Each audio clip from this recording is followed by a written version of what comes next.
स्वागत है आप सभी का। मैं हूं साहिल खान और आप देख रहे हैं दस्तक न्यूज लाइव। यूपी के संत कबीरनगर जिले की खलीलाबाद विधानसभा की सीट जो सबसे अहम मानी जाती है सदर सीट है।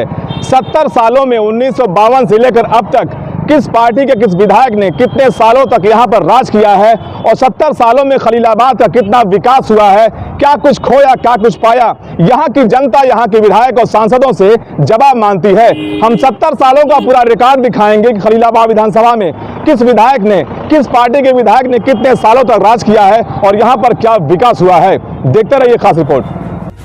यही कुशीनगर में हवाई अड्डा बन रहा है, लेकिन यहाँ पे बस अड्डा नहीं। ये क्या पूर्वांचल का विकास है, ये क्या खलीलाबाद का विकास है, ये कौन सा डिजिटल इंडिया है। आप शहर के चारों तरफ चले जाए, कोई भी ऐसा रोड नहीं है जब गड्ढे से भरा ना हो। गड्ढा मुक्त तो कोई नहीं है। सरकार भले कितने दावे कर ले कि गड्ढा मुक्त रोड बना रहे हैं, लेकिन ये तो हकीकत में सभी देख रहे हैं कि गड्ढा मुक्त कितना है। सबसे पहले हम आपको 1952 से लेकर अब तक ग्राफिक्स के जरिए समझाने की कोशिश करते हैं कि आखिर खलीलाबाद में किस पार्टी से कौन से विधायक ने कितने सालों तक खलीलाबाद पर राज किया है। विधानसभा 313 खलीलाबाद का राजनीतिक इतिहास। 17वीं विधानसभा तक दिलचस्प रहा खलीलाबाद 313 का हर चुनाव। लगभग 27 साल तक कांग्रेस ने खलीलाबाद पर किया राज। मोहम्मद अब्दुल मोइज खान 1952 में बने खलीलाबाद 313 से कांग्रेस के पहले विधायक। गेना देवी ने अप्रैल 1957 में कांग्रेस से जीत दर्ज की, लेकिन महज 4 महीने ही विधायक रहीं। राजा राम शर्मा जुलाई 1957 से 1962 तक खलीलाबाद के विधायक रहे। गेना देवी 1962 से 1967 तक कांग्रेस से खलीलाबाद की विधायक रहीं। धनुषधारी पांडे मार्च 1967 से 1974 तक खलीलाबाद से कांग्रेस के विधायक रहे। लालू राम 1974 से 1977 तक कांग्रेस से खलीलाबाद के विधायक रहे। राम आश्रय पासवान 1977 से 1985 तक जनता पार्टी से खलीलाबाद के विधायक रहे। द्वारिका प्रसाद 1985 से 1989 तक कांग्रेस से खलीलाबाद के विधायक रहे। राम आश्रय पासवान 1989 से 1991 तक जनता दल से खलीलाबाद के विधायक रहे। रामचरित 1991 से 1992 तक भारतीय जनता पार्टी से खलीलाबाद के विधायक रहे। राम प्रकाश 1993 से 1995 तक भारतीय जनता पार्टी से खलीलाबाद के विधायक रहे। राम आश्रय पासवान 1996 से 2002 तक जनता दल से खलीलाबाद के विधायक रहे। द्वारिका प्रसाद 2002 से 2007 तक भारतीय जनता पार्टी से खलीलाबाद के विधायक रहे। भगवान दास 2007 से 2012 तक बीएसपी से खलीलाबाद के विधायक रहे। मोहम्मद अयूब 2012 से 2017 तक पीस पार्टी से खलीलाबाद के विधायक रहे। दिग्विजय नारायण चतुर्वेदी उर्फ जय चौबे 2017 में बीजेपी से विधायक चुने गए। 1952 में खलीलाबाद विधानसभा का गठन होने के बाद से अब तक लगभग 70 साल का अरसा गुजर गया है और इन 70 सालों में खलीलाबाद ने 16 विधायकों के सर पर जीत का ताज पहनाया है। 1952 में मोहम्मद अब्दुल मोइज खान से लेकर 2017 में दिग्विजय नारायण उर्फ जय चौबे विधायक बने। लगभग 27 साल तक खलीलाबाद की जनता ने कांग्रेस को अपना नुमाइंदा माना। संत कबीरनगर जिले के मेहदौल विधानसभा सीट से सुचिता कृपलानी विधायक चुनी गईं और यूपी की पहली सीएम बनी, जिसके बाद उन्होंने खलीलाबाद की इंडस्ट्रियल एरिया को विकास के पैमाने पर लाकर कई बड़ी फैक्ट्रियां लगाई, जिसे कभी मिनी नोएडा के नाम से भी जाना जाता था। लेकिन आज खलीलाबाद की इंडस्ट्रियल एरिया में बहुत सी फैक्ट्रियां बंद हो चुकी हैं। यहाँ पर एक अजीब सा वीराने जैसा माहौल है और यहाँ की जमीनों पर प्लाट बिकाऊ का बोर्ड लगाकर प्लाट बेचने का काम किया जा रहा है। जमीनों पर कब्जा हो रहा है और जिले के जिम्मेदार पूरी तरह से खामोश हैं। मतलब खलीलाबाद का इंडस्ट्रियल एरिया लगभग खत्म होने के कगार पर है। यहाँ पे एक बोर्ड देख सकते हैं, मोटे मोटे अक्षरों में लिखा हुआ है कि प्लाट बिकाऊ है, लेकिन ये जमीन सरकारी है। इंडस्ट्रियल एरिया की जमीन सरकारी होती है, लेकिन जिस तरह से यहाँ पर एक बोर्ड लगाया गया है, क्या ये बेच सकते हैं, सरकारी जमीन को बेचा जा सकता है, लेकिन दे सकते हैं कि बड़े बड़े होर्डिंग देख सकते हैं, ये लिखा प्लाट बिकाऊ है। तो इस सरकारी जमीन को कौन बेचना चाहता है? यहाँ के जिम्मेदार अधिकारी क्या कर रहे हैं? क्या इस तरह बोर्ड लगाकर यहाँ के जमीनों को बेच सकते हैं? हम और भी चीजों को दिखाएंगे यहाँ पर जो विकास था 1952 से लेकर 2021 तक का पूरा इतिहास हम यहाँ पर दिखाएंगे आपको। कौन सी फैक्ट्री थी जो आज बंद है? तो देखते रहिए दस्तक न्यूज लाइव। यूपी की पहली महिला मुख्यमंत्री सुचेता कृपलानी जो संत कबीर नगर के मेहदावाल सीट से जीतकर यूपी की पहली महिला मुख्यमंत्री बनी, जिन्होंने खलीलाबाद इसी इंडस्ट्रियल एरिया को एक पहचान दी थी, मिनी नोएडा के नाम से जाना जाता था। लेकिन आप देख सकते हैं मेरे पीछे एक अजीब सी फैक्ट्री दिख रही है, जिसे कभी ओसवाल फैक्ट्री के नाम से लोग जानते थे। यहाँ पर हज़ारों जो मजदूर थे, कामगार थे, उनके हाथों में काम था, लेकिन आज ये फैक्ट्री वीरान है। एक अजीब सा सन्नाटा है, एक अजीब सा वीराना है। कभी यहाँ रोज़गार चलता था, लेकिन आज 1952 से लेकर 2021 तक का वो जो पूरा इतिहास है, इसे आप देख सकते हैं। जिस तरह लोग कहते हैं कि इंडस्ट्रियल एरिया जो यहाँ पर विकास पहले था, वो विकास गायब हो चुका है, या यूँ कह लें कि 1952 से लेकर 2021 तक जो खलीलाबाद में विकास होना था, जो रोज़गार देने थे, वो रोज़गार कहीं नज़र नहीं आ रहा है। ये वो मिल है ओसवाल फैक्ट्री, जो कभी हज़ारों मजदूर, हज़ारों कामगार यहाँ पर काम करते थे, सबका पेट पलता था, लेकिन आज वो कामगार यहाँ पर नहीं है, क्योंकि यहाँ पर एक अजीब सा सन्नाटा है, अजीब सा वीराना है। लोग विकास के लाख दावे करते हैं। दस्तक न्यूज़ लाइव मसाला नहीं दिखाता है, हकीकत दिखाता है। ये वो हकीकत है जो यहाँ के लोग, यहाँ की जनता, यहाँ की आवाम लोगों से, यहाँ के जो नेता हैं, जो विधायक हैं, उनसे जवाब मांगती है कि आखिर विकास कहाँ है। तो यही है यहाँ का विकास। 1952 से लेकर 2021 तक का इतिहास आपके सामने है। ये खलीलाबाद की वो इंडस्ट्रियल एरिया की वो मिल, वो ओसवाल फैक्ट्री, जहाँ पर एक अजीब सा वीराना है। और आपको दिखाना चाहेंगे, यहाँ पर एक तस्वीर आपको दिखाई, हमने दिखाया था कि जहाँ पर एक बोर्ड लगाया गया था, जिस पर साफ लिखा हुआ था कि यहाँ की जो प्लाट है वो बिकाऊ है। क्या इस ज़मीन को बेच सकते हैं आप? सरकारी ज़मीन यहाँ पर है। तो जैसा कि लोग बता रहे हैं यहाँ के लोग कि यहाँ की ज़मीनों पर कब्जा किया जा रहा है, यहाँ की ज़मीनों को बेचा जा रहा है। यहाँ पर कुछ लोग मौजूद हैं, उनसे जानेंगे कि आखिर यहाँ पर क्या था और अभी क्या है। क्या नाम आपका है? तो क्या था यहाँ पर? ये डालडा कंपनी है। डालडा कंपनी। किस नाम जानते थे इसको? ओसवाल। अच्छा, कितने लोग यहाँ पर काम करते थे पहले? पहले बहुत लोग थे हम, लेकिन अब कोर्ट से सील हो चुकी। क्या हुआ? कोर्ट से सील हो चुकी। अच्छा, सील है। हाँ, सील है यहाँ पर। हाँ। तो ये जब चलती थी तो कैसा था एरिया ये? मैं तो अभी आया हूँ, जब से सील हुई है। हाँ। तभी से आया हूँ, 4-5 महीने हो गए लगभग इसको। अच्छा, तब से सील है।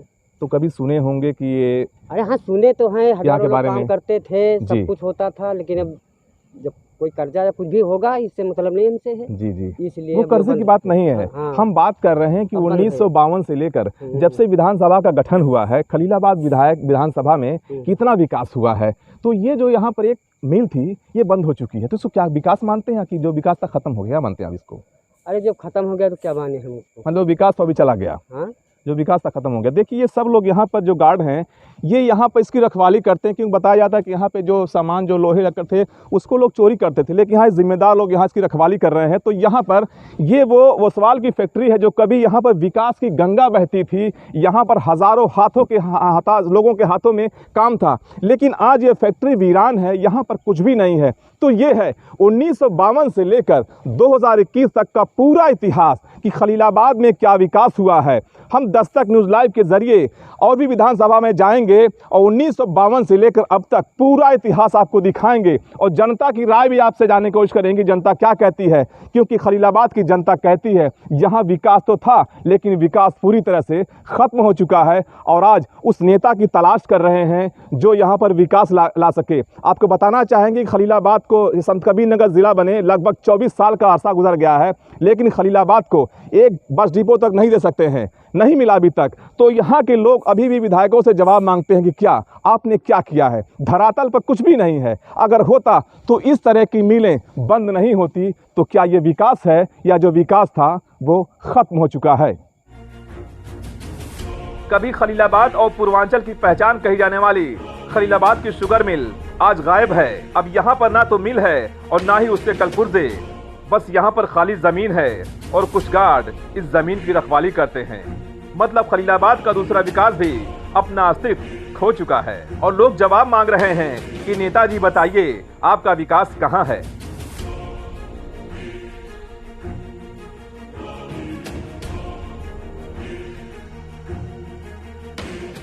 कि यहाँ पर आखिर विकास क्या हुआ है। हम इस वक्त पहुँचे हैं संत कबीरनगर ज़िले की सबसे बड़ी शुगर मिल थी खलीलाबाद शुगर मिल। आपको दिखाना चाहेंगे कि यहाँ पर एक शुगर मिल हुआ करती थी, लेकिन आज यहाँ पर एक खाली सा मैदान पड़ा हुआ है। कभी ये संत कबीरनगर ज़िले ही नहीं, पूरे पूर्वांचल की ये शान थी खलीलाबाद की शुगर मिल। लेकिन आप देख सकते हैं कि यहाँ पर सिर्फ खाली ज़मीन पड़ी हुई है। मेरे साथ यहाँ पर कुछ लोग मौजूद हैं, उनसे जानेंगे आखिर यहाँ पर क्या था, ये मिल कब बंद हुई है और यहाँ का इतिहास क्या है। क्या नाम आपका यहाँ पर? मेरा नाम हीरामन। यहाँ पर क्या था? Sugar mill. शुगर मिल, ये क्या इतिहास और कब बंद हुई है शुगर मिल? ये 2015 में बंद हुई है। क्यों बंद हुई, क्या बात है? अब ये तो हम नहीं बता, ये मैनेजमेंट बता सकती है। अच्छा, मतलब कितनी भीड़ यहाँ होती थी, कहाँ कहाँ से लोग आते थे? बहुत लोग किसान यहाँ इकट्ठा होते थे। अच्छा, बहुत से लोग इकट्ठा होते थे। तो ये मिल बंद हो गई, कहाँ गई मिल ये? मिल बदनाम चली गई। और यहाँ बचा क्या अब है? केवल जमीन है। ज़मीन। और आप लोग यहाँ पर? हम लोग गार्ड के रूप में काम करते हैं। तो आप देख सकते हैं कि यहाँ पर शुगर मिल हुआ करती थी, लेकिन अब यहाँ पर खाली ज़मीन पड़ी हुई है। तो बताना चाहेंगे कि 1952 से लेकर 2021 लगभग 71 साल का जो वक्त गुजरा है, यहाँ से शुगर मिल गायब है। तो ये है खलीलाबाद का विकास। ये तस्वीर खलीलाबाद विधानसभा के शहर मेहदौल बाईपास की है। जिले को बनी लगभग 24 साल का अरसा गुजरने वाला है, लेकिन बसपा सरकार से लेकर अब तक खलीलाबाद में एक बस डिपो नहीं बन सका और खलीलाबाद की जनता जवाब मांगती है कि नेताजी बताइए आपका विकास कहाँ है।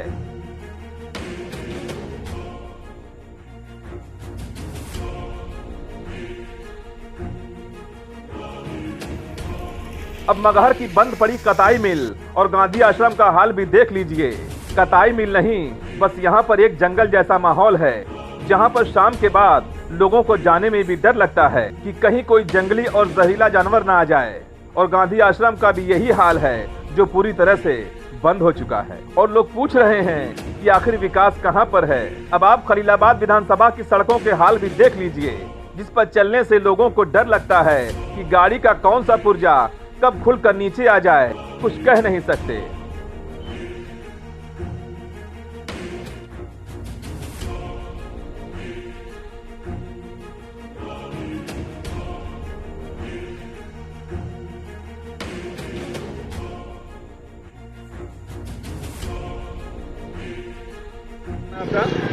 राहुल पांडे। ये खलीलाबाद के आप रहने वाले हैं। 1952 से लेकर अब तक तो जानकारी आपको होगी, क्या बदलाव हुआ, क्या खोया, क्या पाया अभी तक आपने? मतलब जो हमारी मूलभूत चीज़ें थी यहाँ की, अधिकतर तो गायब ही हो गई हैं। जैसे कि हमारे यहाँ शुगर मिल रहा हो या फिर मगहर कताई मिल रहा हो, और भी जो चीज़ें रही हो सब तो गायब हो गई। और पिछले 5 साल में जो बनाया हमारा शहर था, वो तो और भी बिगड़ गया। इसकी सूरत जो है पूरी तरह बदसूरत हो चुकी है। आप शहर के चारों तरफ चले जाइए, कोई भी ऐसा रोड नहीं है जहाँ गड्ढे से भरा ना हो। गड्ढा मुक्त तो कोई नहीं है। सरकार भले कितने दावे कर ले कि गड्ढा मुक्त रोड बना रहे हैं, लेकिन ये तो हकीकत में सभी देख रहे हैं कि गड्ढा मुक्त कितना है। और साथ ही साथ हमारी जो व्यवस्था, बिजली व्यवस्था, जो भी अब पहले की अपेक्षा बहुत धराशायी हो रही है। पहले जो तार हमारे बदले गए थे, आज के 5 साल की बात कर रहा हूँ, 5 साल में प्रॉपर रह रहा हूँ, यहाँ पे ऑब्जर्व कर रहा हूँ, तो समझ में आ रहा है कि खोया तो बहुत पाया, उसके मुकाबले बहुत कमी है। विकास तो ज़मीन पे नहीं है, शायद आसमान में हो सकता है या नेताओं की जुबान में हो। नेता तो आते हैं कि विकास करेंगे, विधायक बनने के बाद वो भूल जाते हैं। किस तरह के विधायक चाहते हैं जो बस अड्डा दे सके? 24 साल हो गया। जो विधायक हमारा हो, पहली बात तो ज़मीनी स्तर का होना चाहिए, ज़मीन से जुड़ा होना चाहिए, जो आम जनता के बीच जाए। ऐसे विधायक नहीं बस कि जाके वो जनता के बीच अपना एक ब्रांडिंग करे और साथ ही साथ केवल जब चुनाव आए या फिर कोई ऐसा हो जिसमें हम दिखा सकें कि जनता, हाँ भाई हम यहाँ के शहंशाह हैं। आजकल जो सामंतवादिता चल रही है, शहंशाहिता दिखाई जाती है, ना कि एक जनप्रतिनिधि तो है ही नहीं, कागजों में। हाँ, बस वो कागजों में। अब तो एक सामंतशाही चलती है कि वह सामंत है, ये सामंतवाद चल रहा है। क्या खलीलाबाद में ऐसा कोई प्रतिनिधि आपको दिखा या आपकी नज़र में कोई है जो विधायक बने ला जो विकास कर सके वास्तव में? अगर ईमानदारी से कहें तो कोई ऐसा है ही नहीं, जितने भी हैं सब बाहुबली धनबली यही सब लोग दिख रहे हैं, और कोई तो आम आदमी जैसा कुछ है नहीं जो आम आदमी जुड़ के काम कर सके।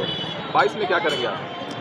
22 में देखूंगा, अगर कोई ज़मीन से जुड़ा व्यक्ति रहेगा, चाहे किसी भी पार्टी का रहे, तो उसको वोट देंगे। देख लो कुछ खलीलाबाद 1952 में जो पहली विधानसभा मोहम्मद अब्दुल मुईज़ खान विधायक यहाँ से रहे, और आज 17 विधानसभा कंप्लीट होने जा रही है, 18वीं विधानसभा शुरू होने जा रही है।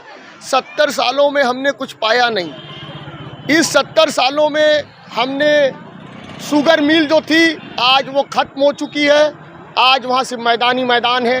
पेपर मिल जो थी वो भी ख़त्म हो चुकी है, सिर्फ मैदान है। गांधी आश्रम मगहर में देख लीजिए, कबीर की धरती का ये हाल है। और जो कि पहली मुख्यमंत्री स्वीता किलपानी यहीं मेदावल से विधायक थी, और ये इंडस्ट्रियल एरिया बसाया था, लेकिन आज वो पूरा ये समझ लीजिए कि इंडस्ट्रियल का एक नाम रह गया है। वहाँ पे लोग एक तरीके से अवैध कब्जा कह लीजिए, 99 साल का पट्टा लेकर के। विधानसभा जिले की बहुत बुरी हालत है। एज ए मैं निवासी आप देख लीजिए ब्रिजों के हालात, एक आध दो अगर ब्रिज बने तो उसके हालात देख लीजिए, रोडों के हालात देख लीजिए। Khalilabad founded by in the name Khalilur Rahman represent Aurangzeb, total area 39,948, 4 degree college, 3 cinema, 2 are close, 250 district are most backward, 250 जिला मोस्ट बैकवर्ड, जिसमें संत कबीर नगर भी है, उसमें खलीलाबाद विधानसभा आती है। बड़ी बदनसीबी कि 24 साल जिला बने हो गया, लेकिन हमारे वहाँ एक बस अड्डा नहीं, प्रेस क्लब नहीं, मेडिकल कॉलेज नहीं, यूनिवर्सिटी नहीं। यही कुशीनगर में हवाई अड्डा बन रहा है, लेकिन यहाँ पे बस अड्डा नहीं। ये क्या पूर्वांचल का विकास है? ये क्या खलीलाबाद का विकास है? ये कौन सा डिजिटल इंडिया है? देखिए, खलीलाबाद का जो सबसे बड़ा पहचान था कबीर साहब की स्थली, यहाँ का इंडस्ट्रियल एरिया, यहाँ का सूती मिल, यहाँ का चीनी मिल, यही सबसे मेन पहचान खलीलाबाद की थी। बरधैया बाज़ार तो निश्चित रूप से अगर आज खोने की हम बात करते हैं तो हमारा शुगर मिल हमने खो दिया, सूती मिल हमने खो दिया, औद्योगिक स्टेट जितना है, इंडस्ट्रियल स्टेट सब रुग्ण है, सब बंद है। मैक्सिमम कहीं न कहीं सरकारी उपेक्षा की शिकार हो गई है, हमने उसे खोया है।